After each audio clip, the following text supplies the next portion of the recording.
شروع اللہ کے نام سے جو بڑا مہربان نہایت رحم کرنے والا ہے۔ اور یہودی کہتے ہیں کہ نصارہ کے مذہب کی کوئی بنیاد نہیں، اور نصرانی کہتے ہیں کہ یہود کے مذہب کی کوئی بنیاد نہیں، حالانکہ وہ سب آسمانی کتاب پڑھتے ہیں۔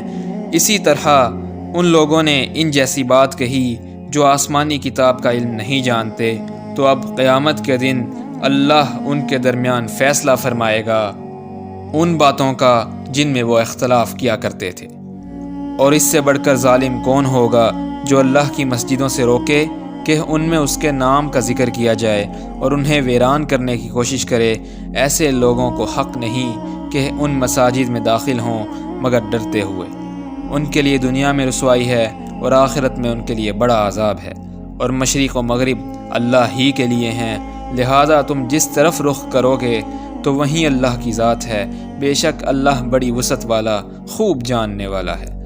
اور انہوں نے کہا کہ اللہ نے کسی کو بیٹا بنا لیا ہے، نہیں، بلکہ وہ اس تہمت سے پاک ہے، بلکہ اسی کے لیے ہے جو کچھ آسمانوں اور زمینوں میں ہے، سب اسی کے فرما بردار ہیں۔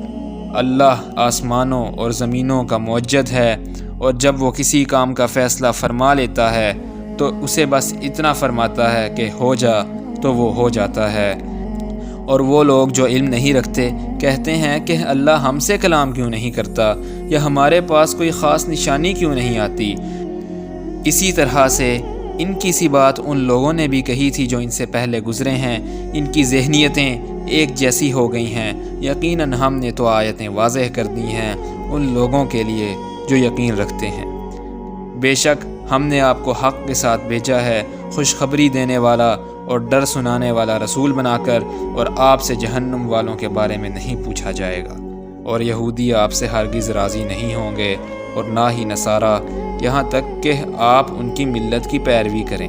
آپ فرما دیجئے، بے شک اللہ کی ہدایت ہی حقیقی ہدایت ہے، اور اگر تم نے ان کی خواہشات کی پیروی کی اس علم کے بعد بھی جو تمہارے پاس آ چکا ہے، تو پھر تمہارے لیے اللہ کے مقابلے میں نہ کوئی حمایت کرنے والا ہوگا اور نہ کوئی مددگار۔